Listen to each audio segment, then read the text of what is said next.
यदि आप लोग सत्य बोलोगे, सत्य पर चलोगे, व्रत का पालन करोगे, नाम जप करोगे, दुनिया का कोई तांत्रिक मंत्र, हम आपको आज अपनी जन्मभूमि में बैठ करके शपथ लेकर कह रहे, आपका कोई बाल वांका नहीं कर सकता। एक झूठ बोला फिर और झूठ बोलना पड़ेगा, उस झूठ को छिपाने के लिए नया झूठ बोलना पड़ता है। एक झूठ बोल दिया, क्यों भाई खाना खाया है? नहीं खाया। खा लिया है पर झूठ बोलो नहीं खाया, तो फिर एक नया झूठ और बोलना पड़ेगा। तो कहेगा क्यों नहीं खाया, फिर तुम्हें नया झूठ बोलना पड़ेगा, जल्दबाजी थी। अब देखो हो गई दो झूठ है। फिर वो कहेगा इतनी जल्दबाजी क्या थी, खा के तो निकलते कम से कम खाना। अब क्या बताइए, घर वाली ने बनाया नहीं था, तो ये तीसरा झूठ हो गए। झूठ पे झूठ ये बढ़ते ही जाते, एक झूठ कई झूठ को जन्म देता है। सत्य बोलकर यदि आप हार भी गए तो आत्मसंतुष्टि रहेगी, और झूठ बोलकर यदि तुम जीत भी गए तो दुनिया तो खुश होगी, तुम नहीं खुश रहोगे, क्योंकि तुम्हें पता है कि तुम कैसे जीते। ये तुम्हें पता है कि तुम कैसे जीते। झूठ बोलकर प्रपंच करके तुम संपत्ति कमा तो सकते हो, संपत्ति से तुम्हारे साथ वाले संतुष्ट हो सकते, तुम नहीं हो सकते। क्यों? क्योंकि तुम्हें पता रहेगा कि तुम्हें हम झूठ बोल करके बनाई है। अब कितना भी कुछ कर लो तुम खुश नहीं रह सकते हो, तुम्हें पूरा पता होगा। पर सत्य बोलकर भले ही 2 रुपया ना हो, पर ये संतुष्टि रहेगी कि भैया हम पे नहीं है, क्योंकि हम सत्य पे चले, ये संतुष्टि तो रहेगी। सत्य बोलकर हार जाओ और झूठ बोलकर जीतो मत। इसी बात पर हम 3 दिन तक आज कल परसों में जोर देंगे, ताकि आपको एक बात तय हो जाए कि हमको जीवन में सत्य क्यों बोलना चाहिए। इसी बात पर हम आपको जोर दे करके चर्चा करेंगे। सत्यनारायण भगवान की कथा को शंख बजाने का भी क्रम है। नहीं हम बजा लेंगे। हम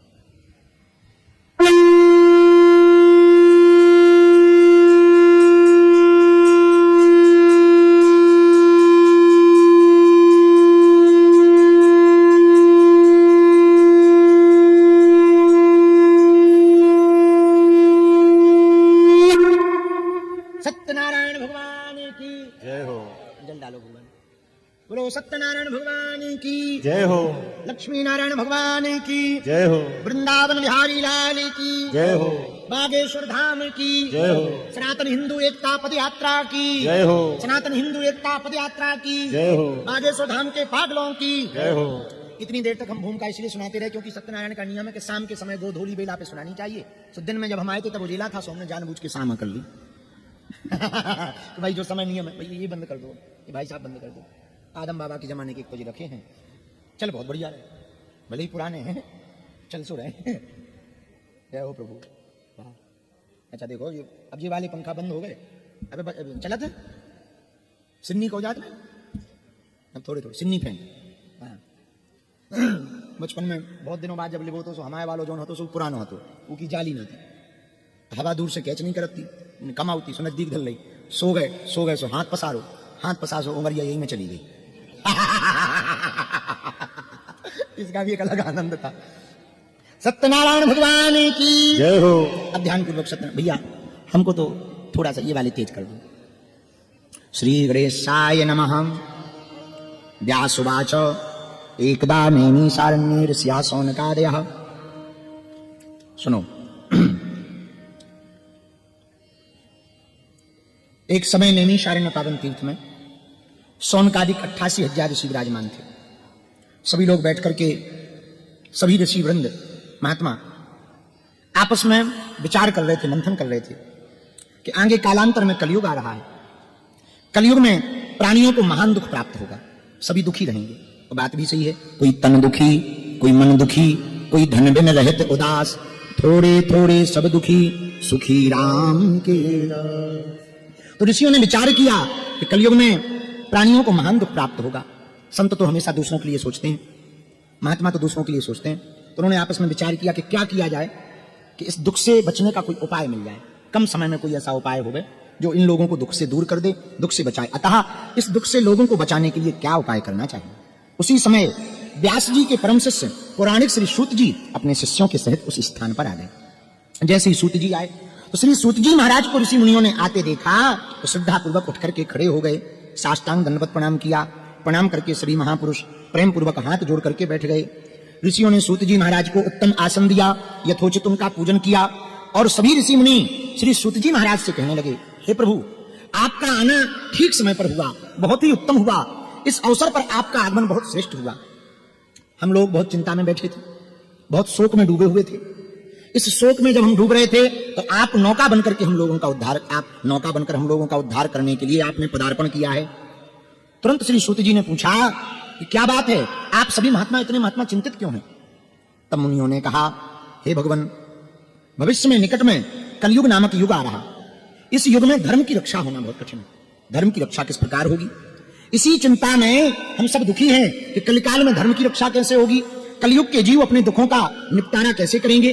बोले क्यों, भगवंत कथा न रुचेगी जिन्हें, नहीं शास्त्र की बात पे ध्यान धरेंगे, पढ़ के अंग्रेजी कहाएंगे साहब, होटल में मदपान करेंगे।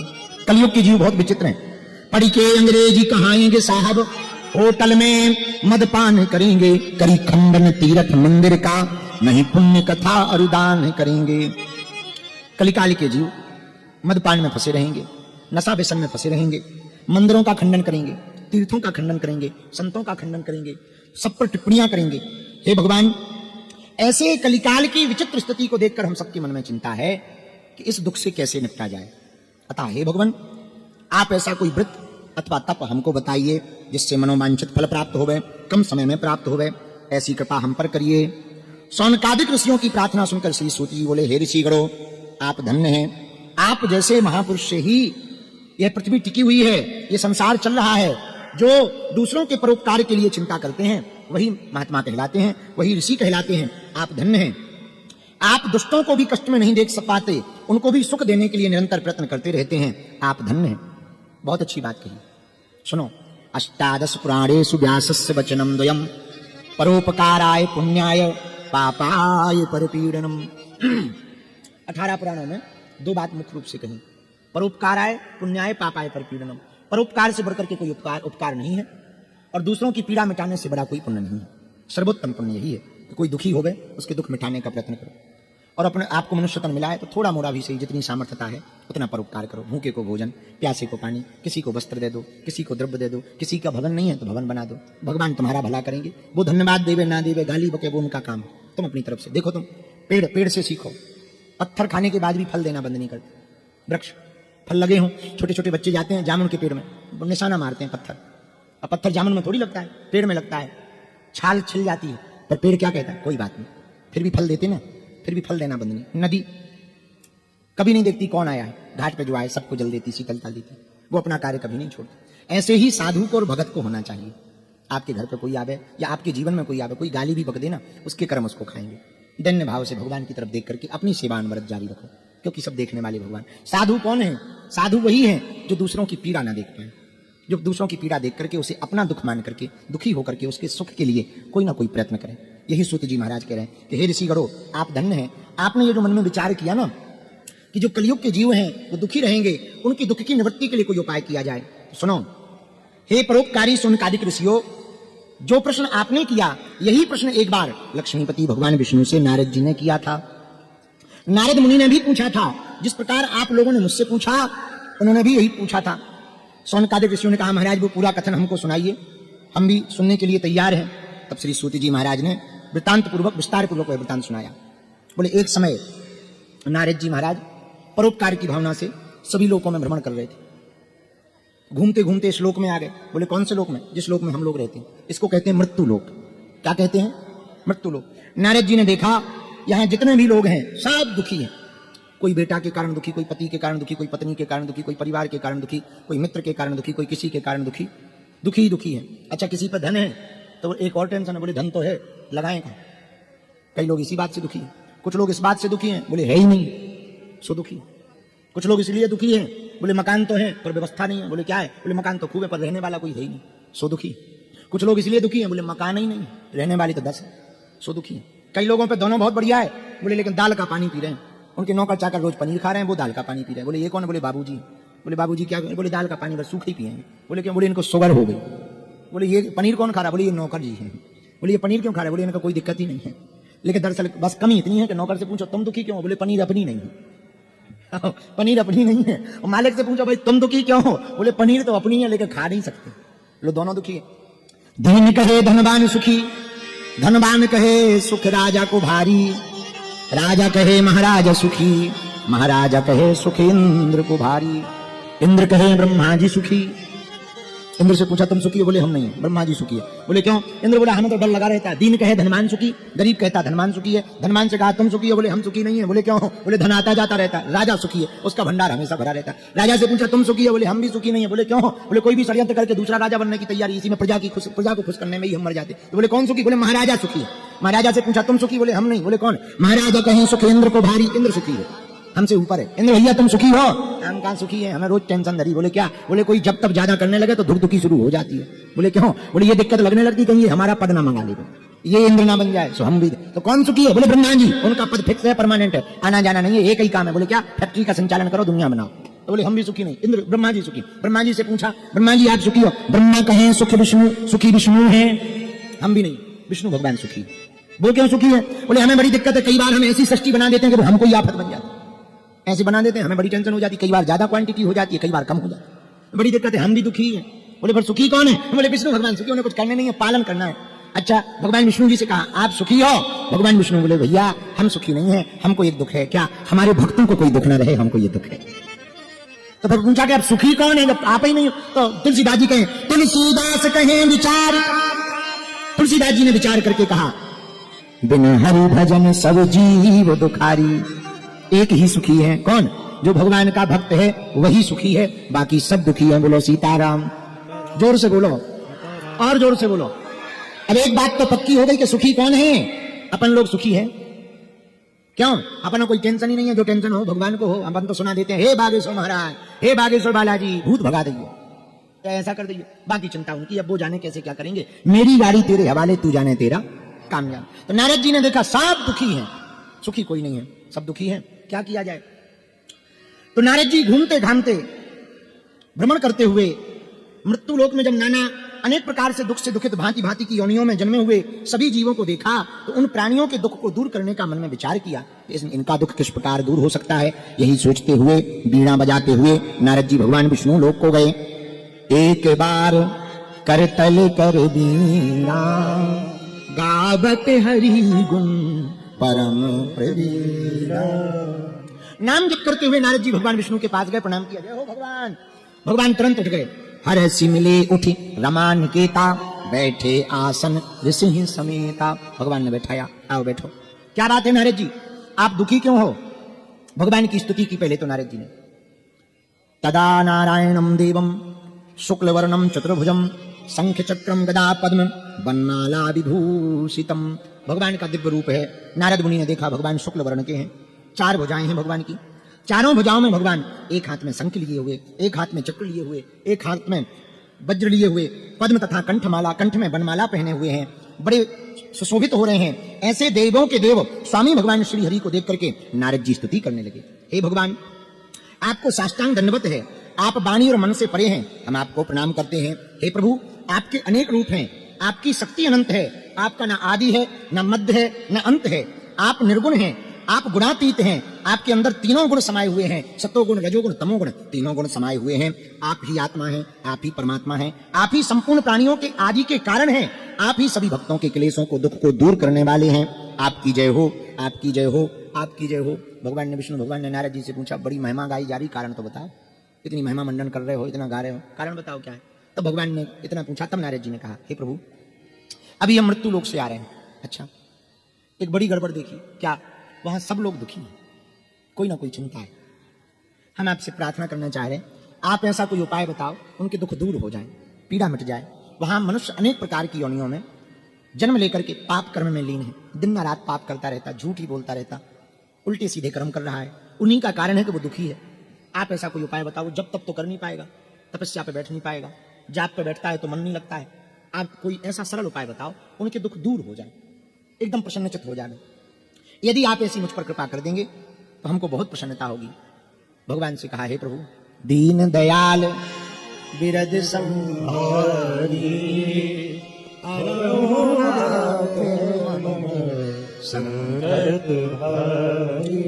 आप कृपा करके बताइए उन कलयुग के जीवों का, प्राणियों का दुख कैसे दूर होगा।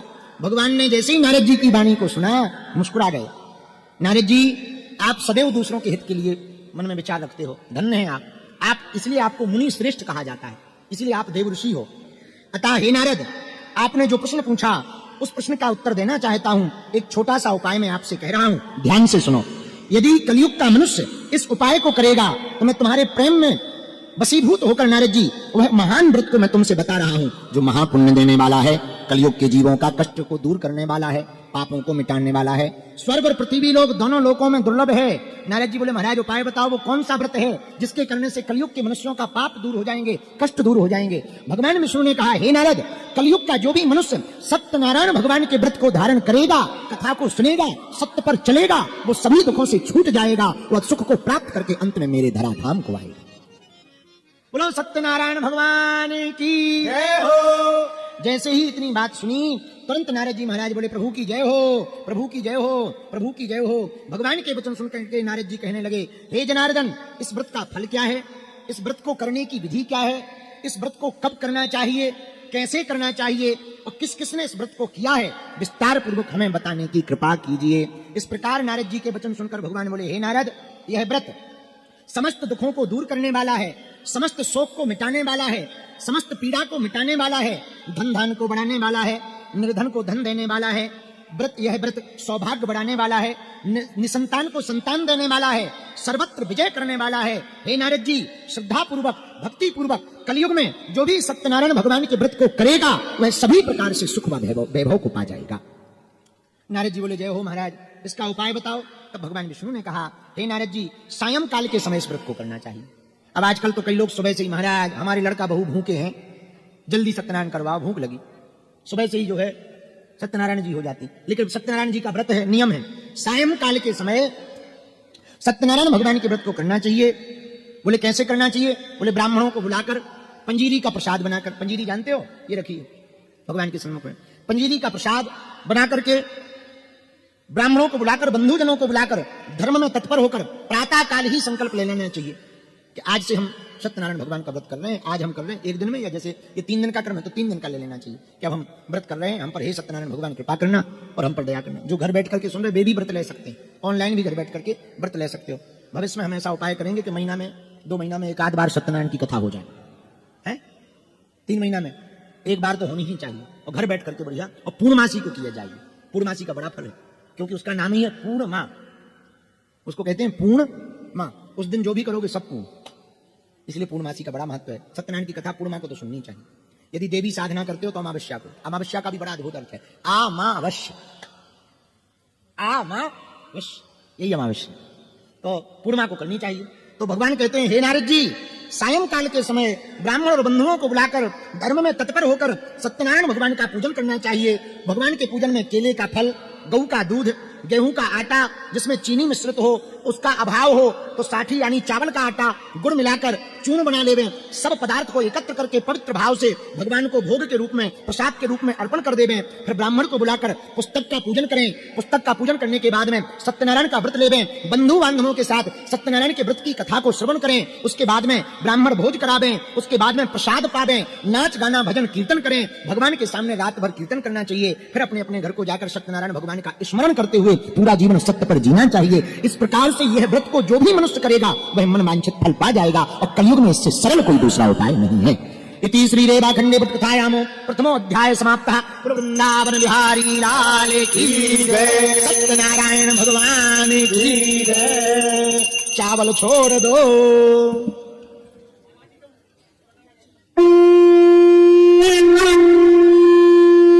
भाई हमारे ऊपर नहीं चावल छोड़ने, भगवान पे चढ़ा। बोलो सत्यनारायण भगवान की जय। लो भैया, आज पहला अध्याय होगा, अब कल 2 सुना देगी, कल 2 परसों 2। आज पहला दिन है तो पहले ही अध्याय होगा।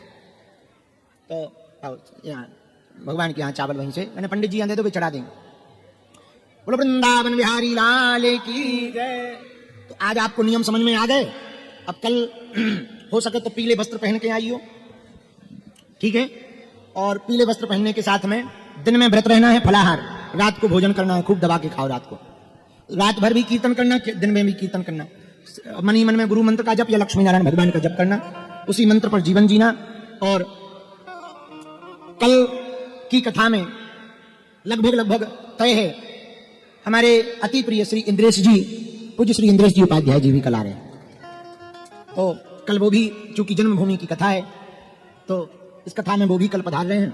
ये सभी लोगों को इस यहां पर कथा कहने का एक और तात्पर्य है।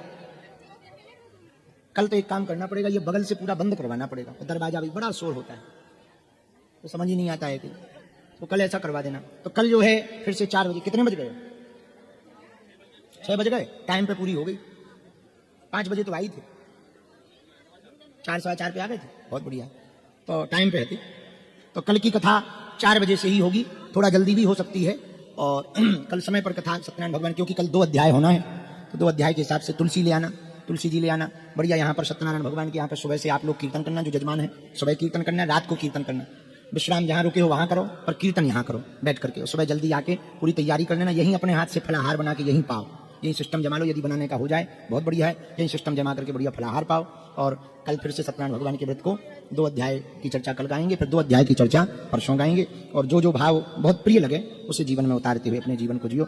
वृंदावन बिहारी लाल की जय हो। जो लाइव देख रहे हैं उनको कल पूरी, आज नहीं, आज तो रात हो गई, कल पूरी कुटिया दिखा दियो, झोपड़ी, हाँ वैसे भी देख ली हुई है, वही झोपड़ी है। और कल हम थोड़ा जल्दी आ जाएंगे तो कल दिखाएंगे कहाँ हम बैठे रहे, कहाँ हमने अपना जीवन प्रारंभ किया, और वो चूल्हा दिखाएंगे, आज भी दिखा दिया होगा। तो जो घर बैठे हुए देख रहे हैं आप सब, ये भाव से मत देखना कि हम आपको कुछ दिखाना चाह रहे हैं, इस भाव से कि भगवान की कृपा का प्रभाव दिखाना चाह रहे हैं, कि भगवान की कृपा का प्रभाव देखो तो महात्मा और परमात्मा जिसकी बाहें पकड़ लें उसके जीवन में क्या नहीं हो सकता है। और आप पर भी यदि भगवान कृपा कर दें तो क्या नहीं। बोलो वृंदावन बिहारी लाल की जय हो, हनुमान जी महाराज की जय हो, गौ माता की जय हो, सत्य सनातन धर्म की जय हो, श्री सीताराम नाम भगवान की नमः पार्वती पते हर हर महादेव। कल रात को हम एक भजन गा रहे थे, वो बहुत अच्छा भजन है, वो ध्यान आ गया, सुना दें फिर विराम करें। धनवानों का मान है जग में, धनवानों का मान है जग में, निर्धन का कोई मान नहीं। ऐ मेरे मालिक ये बता दे, निर्धन क्या इंसान नहीं। ऐ मेरे मालिक ये बता दे, निर्धन क्या इंसान नहीं। ऐ मेरे मालिक ये बता दे, निर्धन क्या इंसान नहीं। ऐ मेरे मालिक ये बता दे, धनवानों का मान है जग में, धनवानों का मान है जग में, निर्धन का कोई मान नहीं। धनवानों का मान है जग में, निर्धन का कोई मान नहीं। ऐ मेरे मालिक ये बता दे, निर्धन का इंसान नहीं।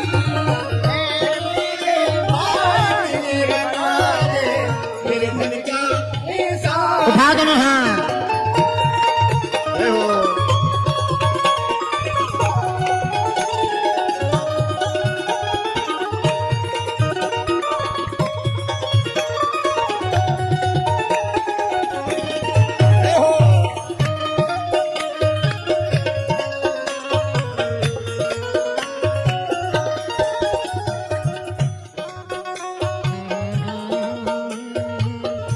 भगवान की लीला देखना। कोई तो खाता दूध मलाई, कोई तो सूखी रोटी हो, कोई तो रे साल 2 साला, किसी को फटी लंगोटी हो। कोई तो रे साल 2 साला, किसी को फटी लंगोटी। हाँ कोई तो रे साल 2 साला, किसी को फटी लंगोटी। तू ही पिता है सबका मालिक, तू ही पिता है सबका मालिक, तू ही पिता है सबका मालिक, तू ही पिता है सबका मालिक। निर्धन क्या संतान नहीं। ऐ मेरे मालिक ये बता दे, निर्धन क्या इंसान नहीं। ऐ मेरे मालिक ये बता दे, निर्धन का इंसान नहीं। धनवानों का मान है जग में, निर्धन का कोई मान नहीं। धनवानों का